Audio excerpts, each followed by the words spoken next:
All signs are pointing to this, as we have major updates surrounding the Boston Red Sox and their offseason plans. I'm here to break down the newest conversations and how two prolific left-handed power bats could be at the top of the Red Sox free agency list this offseason, as well as how if one of these two, if not both of these players are acquired by this Red Sox team, it could legitimately push the needle over the top for this Red Sox team and propel them to a fall classic next season. I'm here to break down all of that on this episode of Red Sox Digest. But first, please do remember, if you're a part of the percentage watching this video, not currently subscribed to the channel, scroll down, click the subscribe button. We do appreciate all the love and support tremendously, so thank you guys. But now let's get to it and break down the two major options this offseason for the Boston Red Sox. Now, there's going to be an ample amount of conversations this offseason on this channel about the free agency period, and big names the Red Sox could either go out and sign via free agency or trade for in the offseason. In this video specifically, we're going to focus on two names, two left-handed power bats, one of them who has played a tenure in Boston, one that is beloved by all of Boston. And if he were to return to Boston, there would be parades thrown in the streets. And that name is Kyle Schwarber, one of the most prolific hitters from this past regular season. Yes, the playoffs did not go as anyone really planned for the entirety of the Phillies organization, and specifically their best hitter in Kyle Schwarber, someone who hit 55 plus home runs this past season and had moonshot after moonshot. It felt like every time he stepped into the box. Now we'll break down that, as well as the Japanese phenom, someone who has really been put on the map since 2 years ago in the WBC, where Team Japan flat out rolled everyone they played, including Team USA. That name is Munetaka Murakami. Now, this guy is young and he is prolific, and he is going to be in the major leagues this up-and-coming regular season. It comes down to which team is going to be able to go out there and bring him to their organization. Now, first, we're going to start with this article written by Mark Feinsand, and this breaks down a lot of the conversation surrounding Murakami and the teams that may be in the talks to possibly acquire him. This article will be tagged down below if you'd like to read it in its entirety. We're only going to focus on a few things and really just the highlights of this article that really point out not only how great of a player Murakami is, but as well as how Boston may be in the mix when the offseason officially kicks off and free agency is on its way. So again, Murakami played about 75% of his games at third base and the other 25% coming at first base. That's huge for Boston. We'll get to that in just a second. He's 6'2", 213 pounds, and has 250 home runs in 982 games, including a 56 home run season in 2022, which is the single most in from a Japanese-born player. The left-handed slugger also won the Triple Crown that year at the age of 22. That does not happen. The last guy to win the Triple Crown, to my knowledge, is Miguel Cabrera back in 2012, 2013 with the Detroit Tigers. He was on another level, on a planet of his own. And again, we haven't seen anything remotely close to that since. The win the Triple Crown is a very, very prestigious award. You not only have to hit for average, but you have to hit for pop, and you have to hit in major scenarios where leverage is big, and you have to hit with guys on base. You have to drive in a lot of runs, and that is what you would get in Murakami. And yes, I understand he has not played in the major leagues yet in the MLB, so take it with a grain of salt. And that's the biggest difference between these two characters in the sense of Schwarber and Murakami. So quickly, down below, before we get into the rest of the nitty-gritty, from what you know of Kyle Schwarber and from what you could know at face value from Murakami, who would you rather have? Would you rather someone who has been in the league, not only played for Boston, but been in the MLB for a while now, and you know there's no adjustment period for Schwarber? Or would you rather go out and get a younger version in the sense of someone is another left-handed power bat who doesn't hit for the highest average, but again gets the job done while also slashing for a great amount of power? So to continue through this article, you will see where we go. What this means exactly remains to be seen. Hideki Matsui hit 332 home runs in 10 seasons in Japan, including 50 home run season in 2002 before joining the Yankees in 2003. But he hit 30 home runs only once and reached the 20 homer mark four other times in his 10 years in the majors. So again, Fine-Sand going through and referencing some other Japanese-based players that not only produced overseas, but then came to the major leagues and was able to get the job done, but again, didn't live up to the expectations and really the numbers that we saw before they got to the major leagues.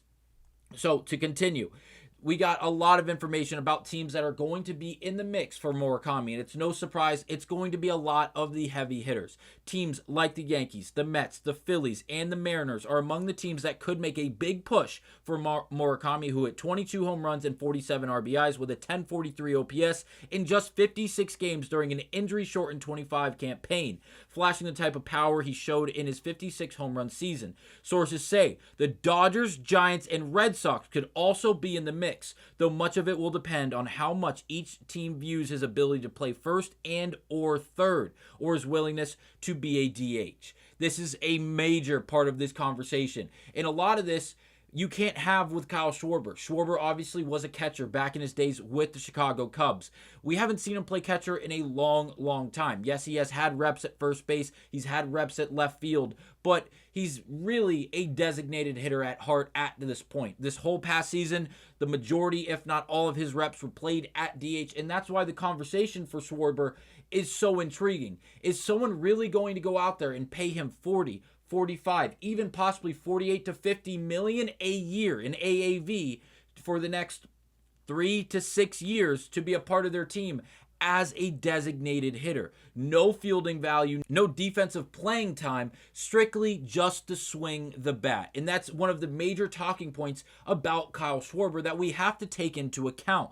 Murakami, yes, a bit younger. Yes, we don't know if he can play or really produce on the offensive level in the major leagues like we've seen overseas with Japan, but the defense, if he's even half of what he is offensively and you get a good level defender at either corner defensive position in the infield at first or third, is it worth to go out and pay someone and take the chance on someone like Murakami? Another major point that we have to address and really think through, if you were willing to go out there and stuck between these two prolific left-handed power bats. Now, this article would go on to discuss how the Phillies could slot Murakami as the DH to replace Kyle Schwarber if he does end up walking in free agency, which is a very possible option in this entire situation, as he just finished the final year of his contract and is now going to become an unrestricted free agent for the Philadelphia Phillies. Now, the whole conversation about the actual contract and the number in which he's going to be presented is going to be the topic of conversation for Schwarber.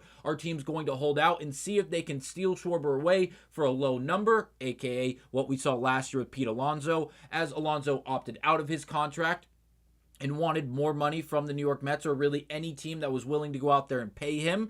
Obviously, that did not happen. It was a bunch of cat and mouse, resulted in in Pete Alonso going back to New York for a lower number than he was anticipating and hoping for, to then go out there, have a prove-it year, and now once again he will be an unrestricted free agent, and he's going to create a lot more value for himself because of the production we saw this past year offensively, specifically from Pete Alonso. So, a lot of moving parts. Kyle Schwarber, are you going to pay him $40+ million AAV to be a DH?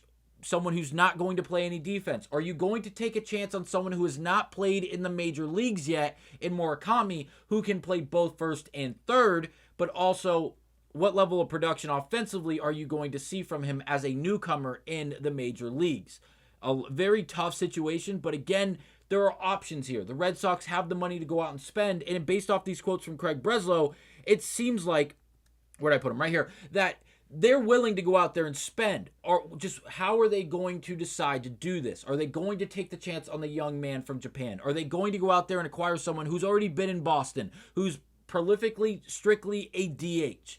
This is a major talking point. And again, down below in the comments, let me know, which side would you lean to? Would you rather see a reunion with Schwarber, someone who's already been in the league, or would you rather go in a different, younger direction in Murakami and take the chance offensively as well as defensively to add versatility with this player, as well as the upside and hope that he goes out there and produces at a level of an all-star MVP caliber player that we've seen over in Japan? Also, the injuries are a problem. Again, last year was the most prominent injury-riddled season that Murakami has had up to this point in his young career. something that you also have to take into account. It's going to be very interesting for the Red Sox this year. I think this is a good position to be in. Not only are they willing to spend money, based off this quote that Boston Sports Guru gives us on Twitter, quote, when there's a chance to build a winner and a team that can contend for the postseason, resources aren't a problem. And we've talked a lot about how this window of contention is upon us. And that's the end of the quote from Craig Breslow. Exactly what Red Sox Nation wants to hear. The backing of this front office. Hey, we believe in the team that just got to the wild card round. And yes, they got bounced early to a team that everyone believes was not better than the Red Sox. I know they ended up winning. If you look at Game 3, Early had a .68 whip. If you don't understand what that means, that is a stat that brings in the actual defense played behind him. The 4 errors in the span of 2 innings, allowing all of those runs to score. The difference between a 1 or 2 run game is drastically different from a 3 to 4, a 5 run difference, especially in a closeout game in the postseason.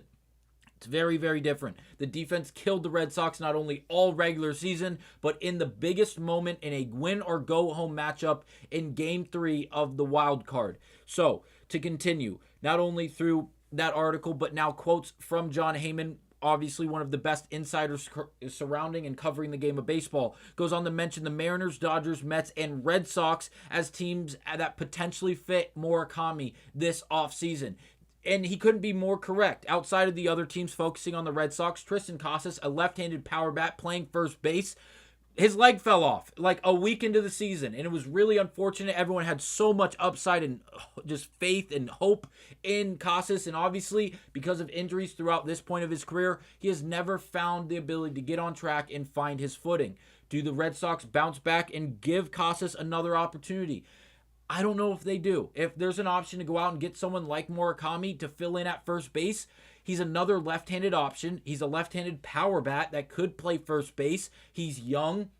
There's a lot of upside. Why wouldn't they go in this direction rather than going back with Triston Casas? It's just an idea. It's just something to think about. Now, to continue. Where are we? There's another quote we have to address, and it has to do with the inability of Murakami when it comes to his inability to walk. Here we go. If there's a potential red flag for major league teams, it's Murakami's strikeout rate, which has risen significantly over the last 3 seasons. He whiffed in more than 30% of his at-bats during his first 2 seasons, but he lowered that rate between 20.9 and 22.3% from 2020 to 2022. The past 3 seasons, the rate has increased again between 28.1 and 29.5%, including 180 strikeouts in 610 plate appearances in 2024. Also, of concern in Murakami's walk rate, which has dipped from a career-high 19.3% in his monster 2022 season to 14.3% this past year. Murakami owns a .394 career on-base percentage, though it has decreased into the 370s in each of the past 3 seasons after he posted numbers between the 408 and 458 from 2020 to 2022. So, the great that we've seen and the good that we've seen from Murakami, I should say, has been great. An elite level, if you will. But then when things start to dip off and he starts to slump, the walking goes way down. The striking out goes way up. The whiff rate goes way up. And for perspective, a side-by-side, if you will, to keep these numbers into perspective, let's look at the Baseball Savant page of Kyle Schwarber, the other option in this conversation. And this is really intriguing because if you look, bottom of the league in whiff percentage in the 5th percentile, and if you look, 33.1 in whiff percentage. If you go back to the Murakami stats, it's not much better. So you'd be getting really a replica player in the sense of Schwarber in comparison to Murakami. Just you'd have the ability to have a defender on either first or third base. Again, there's a lot of moving parts, and it's still very, very early in this conversation. But please let me know down below about your overall opinions on this entire conversation surrounding these 2 prolific left-handed batters and which direction you would like to see the Boston Red Sox go in. Thank you guys for watching. I'll see you on the next one.